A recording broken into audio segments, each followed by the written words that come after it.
ability. So here you go, Doc. Actually, I was going to skip that this time, save it for the next time.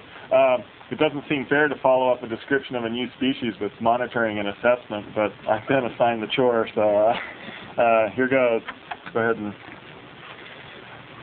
despite what I just said, monitoring and assessment is actually one of the most important things we do, because unless we have reliable information, we basically cannot evaluate the problems with sage grouse, and ultimately we cannot evaluate our management strategies and determine a viable future for this bird. This is an overview of some of the tools we have. The Lex surveys, brood count, wing barrels, questionnaire, these are both related to harvest. Band recovery, also related to harvest. Radio telemetry, remote sensing. There's some interesting comparisons you can make between the types of techniques. Trends are obviously some of the things we do, trying to determine whether a population is going up or down. All of these techniques can provide information that relates to trends. The size of a population sometimes is pretty important. Not all techniques work very well for this, just because we have a poor ability to come up with density types of estimates. Lex surveys can work. Band recovery can work, although it hasn't been used much in that. Remote sensing maybe can be used, although once again it hasn't been done for that yet. Determining productivity, Lex surveys can work. It's a little bit tricky, but it can be done. Brood counts, obviously. Wing barrels, clearly. Radio telemetry is probably the best. Determining the range, all of them can, in a certain sense, be used to determine range, but certain types of techniques work better than others. Lex surveys is kind of a foundation because we use Lex searches as part of that, and that's one of the best techniques we have. Questionnaires, band recovery, telemetry, and remote sensing. They all have differences in cost too, L for low, H for high, and M for medium. Some of these techniques are very easy, very inexpensive to do, and also offer us some great opportunities. To kind of get into some of these techniques briefly, brood surveys have been used for years. That's probably one of the simplest techniques. Can be as simple as driving around looking for birds. One of the problems with it is that you can get a tremendous amount of variability when the population is likely not varying that much. This is an example of that type of data for sage grouse in Oregon, showing the number of chicks per adult. They also show it as number of chicks per hen, or just the number of birds found. There's a lot of different ways you can do this, and then figure it out per mile.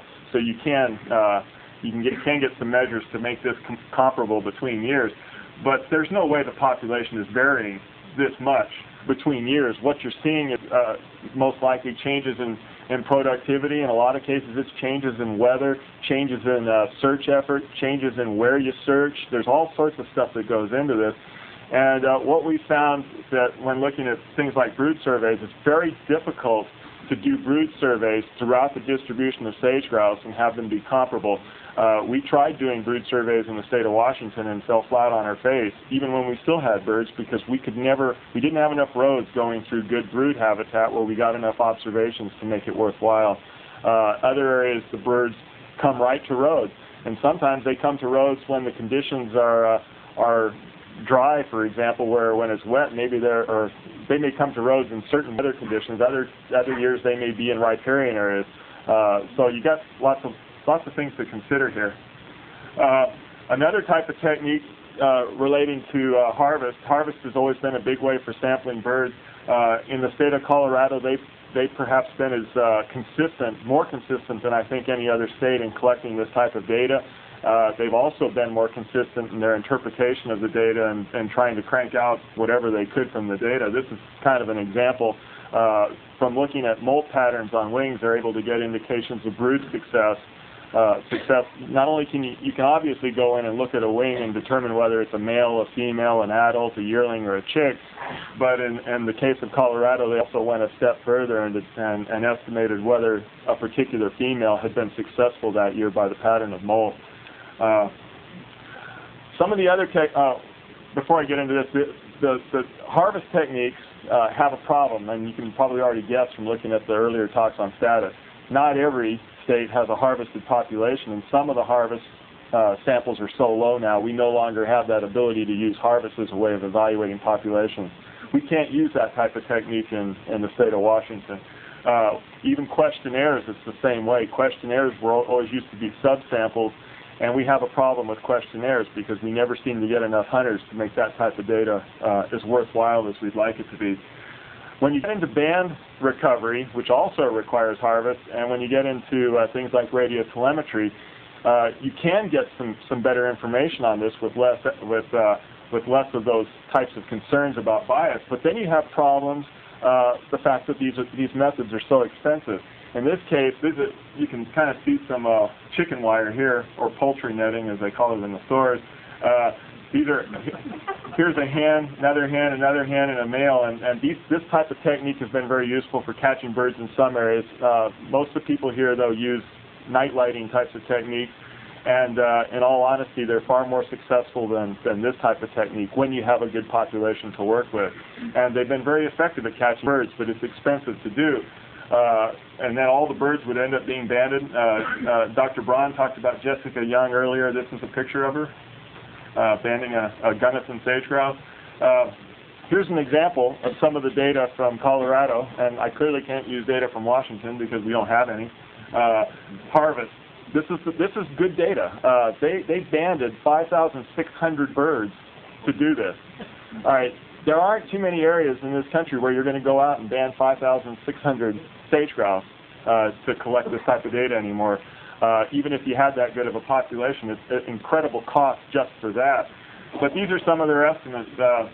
Survival rate for females, they didn't have any difference between adults and yearlings, but roughly 55%, and there was a bit of a difference between adult males and yearling males, and these are what the average annual recovery rates look like.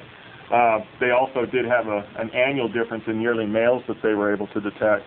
Not that big of a deal to mention it now, just that they could get the data. Here's a radio transmitter. This technique obviously has, on the high-end types of research projects where we really intensively want to know what's going on or evaluate experimental results, there isn't a technique that is better than radio telemetry.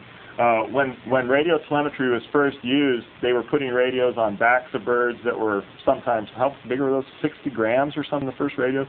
They were enormous, enormous. This radio is roughly 13 grams, and it fits as a necklace around the bird. We may have effects on survival, but if they're there, they're relatively minor compared to what they used to be. Our survival rates are showing the effect of this. Our survival rate for this is a female. Survival rates for females wearing these radio transmitters is roughly 70%, and that's substantially higher than what they've seen in areas even where they have banded birds. So we're not going to complain about the way this technique is working at this stage. But one of the most useful aspects of radio telemetry is you can do things in a less arbitrary way that you're unable to do with other types of techniques.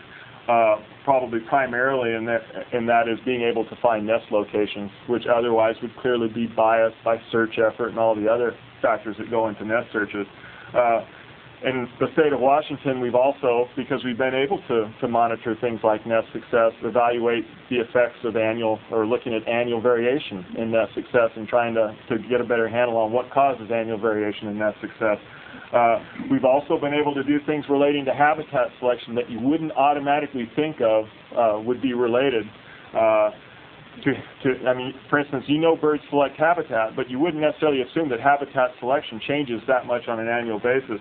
Yet in Washington, one of the reasons why we were able to spend so much effort supporting the re-enrollment in the CRP program was because of this research where from 1992 to 1996, we appeared to have a gradual transition into these CRP habitats by these females with radios. And you might ask, okay, now what's the deal? What's changing in CRP during this time that would cause females to move in? This program started back out here roughly in the mid-1980s, and most of the CRP was put in at the same time. It was also put in during a period of drought. About 1990, the winter of 1992-93, we finally ended a drought, and we had substantial amounts of snow, and we finally got into a period where the CRP actually started to grow and start to look fairly lush, and we think that made all the difference in the world. So the combination of CRP and drought, ending of the drought, which seemed to make the difference here. We wouldn't be able to do this just by looking at trends in lek numbers to understand what's actually happening there without this type of data. However, now I've talked about all the preliminaries, you kind of get into what's really the technique that drives most of what we do. And clearly lek surveys are the bread and butter. Most of you are probably somewhat familiar with this, but in lek surveys, it kind of depends on the area you're in. In some of Washington, for instance, we start lek surveys fairly early, sometime even at the end of February. That wasn't me, was it? No. Oh, God, that's loud. March, April, and May, we're early in Washington, but they're on the later end in some other states. We tend to be fairly consistent within our areas because you have to get used to when the birds are there. We try to do at least 3 counts. In actual case in Washington, we try to bump that up even more. 10 days to 14 days apart, fairly consistent. And the reason is because when you look at the way males attend leks, there's a tremendous amount of variability that seems mostly to be due to the fact that yearling males are growing up. When you start the season, even though you get into the peak of breeding, males, especially young males, are not necessarily on those leks. By the end of the season, most of the males are, and that variation seems to be mostly due to the productivity of the previous year and how many young males are in the population.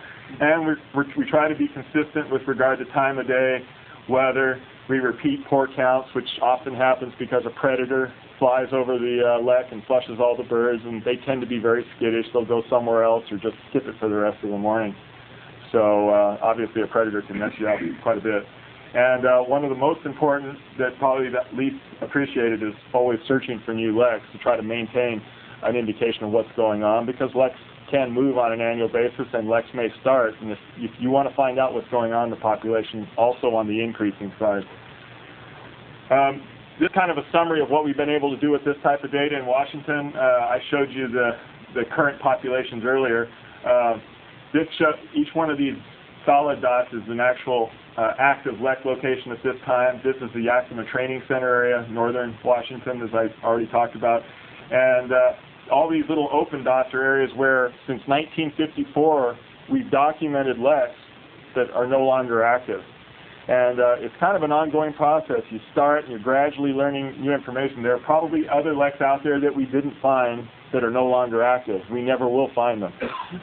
But you're constantly doing the best you can with the available data. And roughly 72% of the leks we've documented since 1954 are now vacant in the state of Washington. This type of data has been very useful, and more than just that. This is kind of the standard approach toward using lek data, where you take an average number of males per active lek and you kind of monitor it over time. In the state of Washington, it shows a gradual downward trend. There's nothing, let's say, you wouldn't necessarily be too concerned about this trend, especially when you consider that in the early days, they used to what I call high-grade leks. Back in the old days, they didn't necessarily have a standard approach toward going out and doing lek surveys. What they would do is they'd go out and look at the leks that were the biggest. What we do nowadays, we count every bird we can. We count every lek. Even if it's got 2 males on it, we go out there and check it. So I tend to be a little cautious in my interpretation of some of this stuff because of that. What really is the hidden story here are the vacant leks, the leks that have disappeared. And what I did is I took our lek count data. This is all based on lek count data. I went back and looked at year-to-year intervals. So each one of these annual changes in population is based on a year-to-year change in leks that were counted in consecutive years. And when you start from what our current population is estimated at, 988 birds, you can work your way back and you end up with a net population estimate of roughly 6,000 in 1960. You're talking about an 83% decline in our estimated population. You know, we're not absolutely certain how perfect the curve is. This is our best guess, and this is all we can do in any of these situations, is come up with a rough estimate. But what it indicates for Washington is that we have some pretty dramatic periods, some pretty dramatic changes going on. This change. There are no new leks that compensate at all? Yes, new leks. We actually get. For instance. In northern Washington, and we all talk about gloom and doom. The last 5 years in northern Washington, the population has increased. That's 5 straight years of increases. So it's ironic, you know, that we have to get up and talk about how bad things are going, because there are some good things that happen, and some of it relates to increases in LECs. Sometimes it has to do with new LECs. There are occasions where, for instance, you find a LEC where you used to have a LEC, but nobody knew there, but you have an interval, for instance, of 10 years where you didn't know if anything was going on out there. And those situations wouldn't be, for instance, that would not count as a declining LEC in this same situation. There are some things we did with the data, so we're trying to avoid that problem, that bias. And that happens. Somebody forgets about it. Somebody didn't write it down, or somebody accidentally tossed it away. Changed offices. Every time we change offices, we lose data. Anyway, to kind of give you a summary of what happens with what you can use some of this data for, obviously monitoring breeding range, obtaining counts of active LECs, and obtaining counts of males on LECs, some of the basic information we can get there. What I like about LEC counts most of all is that it gives us a tool to compare areas, to compare Nevada with Washington or Montana or Colorado. And in all reality, when you look at the other techniques that are out there, there's nothing else that will do that for us, which is one of the reasons why we've stuck with this so long. And the other thing that I think is also nice is that because these states have been involved with sage grouse for many years, I think our data on LEC counts is probably better than the data you'll find on birds, most species of birds in North America, where, for instance, in some cases you're talking about having to look at breeding bird surveys to get an idea of breeding densities. In the case of sage grouse, for good or bad, we have a pretty good indication of where sage grouse are found and where they've been lost. And that's something that I think gives us a leg up on what we want to do to improve things, because I think we have better information going into that process. There is one more technique I didn't get into, and this is being used more and more in the field of conservation biology, particularly in areas where you have very poor access, and that has to do with incorporating satellite imagery and geographical information systems, or GIS type situations, where you can evaluate large areas of habitat fairly quickly, or look at things like configuration, landscape configuration, edge effects, pattern, corridors, the whole gamut of things you might think are important in terms of landscape. And we're only beginning to get into this with regard to sage grouse. This is a population, for instance, that's vacant. One of the things that we hope we can use satellite imagery for are taking ground truthing data, incorporating the data we have in the field here, applying that to other areas in Washington where we don't have time to do searches, either picking areas that might have birds that maybe we haven't surveyed well enough, or areas where we might consider transplant in the future, areas that have fairly consistent problems that need to be addressed before we bring birds in, for instance, or before we hope to expand populations. Clearly, there's a lot of areas where we can pursue that. The bottom line is, though, I think that all these techniques, LEC counts included, are somewhat dependent on the amount of effort we can put in. And it's very clear that if we want to do a good job on the management end of this, we're going to have to do a pretty intensive, thorough job on the monitoring and assessing part of this. And increasingly, that's becoming a problem even in states like Washington. It's hard to get 3 or 4 surveys of each LEC every year. And I think it's pretty clear from looking at the data that it's incredibly important. Okay. There's time just for a couple questions. Really should be my questions there. We're running out of time. Just a couple questions on. Yep. You indicated that if I found it right in Washington that there's about 30% less use of LEC, but it's not because the habitat was lost or the LECs have disappeared. Why are they not being used? The loss of LECs is really 72% of the LECs that we've documented in that interval are now gone. It's almost all attributed to habitat. The last year we had a hunting season was 1987, but prior to that, harvest was very, very low in the last few years. But that aside, what's really interesting is when you look at the satellite imagery, it's pretty clear what's going on in some of those areas. The population that I said was lost in Lincoln County is a good example. There aren't any remnant patches of shrub steppe. It's all either wheat, large fields of wheat with no remnant patches of shrub steppe, or it's large patches of shrub steppe which have been grazed pretty heavily over the years, which really do not support sage grouse very well. question? Yep. Do you have any feeling for what proportion of all the active leks you're aware of? Oh, actually, yeah, it gets into a little trickier data. I didn't want to present that because that would be kind of nebulous looking at formulas and equations. But yeah, what we've done is we look at, for instance, our probability of discovering new leks. We did that the last year, try to get an indication, okay, based on how many new leks we're finding each year, what's the probability that we're missing leks out there? And frankly, we're missing stuff. And I'm the first one to admit it. When we come up with a population estimate of 988, that's our best guess given the current information. For example, are you confident that you know of more than half the active leks? I think at this point it's a safe bet. We're not missing that many leks. Last year, for instance, there was a little bit more intense research, I should say a lot more intensive research going on in the Yakima Training Center in southern Washington. And they've been working pretty hard to find new leks. And last year they picked up, I believe, two new leks. I think they found one the previous year. That kind of causes a little bump in it. And you always have to consider effort in that, because clearly the more effort you put in, the better your chances are. We may be expanding in some of those areas too. And one of the reasons for putting in that type of effort is you want to be able to differentiate between expansion and poor search effort. And I think because they are working as hard as they are down there, we can do some differentiation there. And there are areas we're looking for new leks in, and down there, because of the past effort, I think they will be new leks. They will represent expanding populations.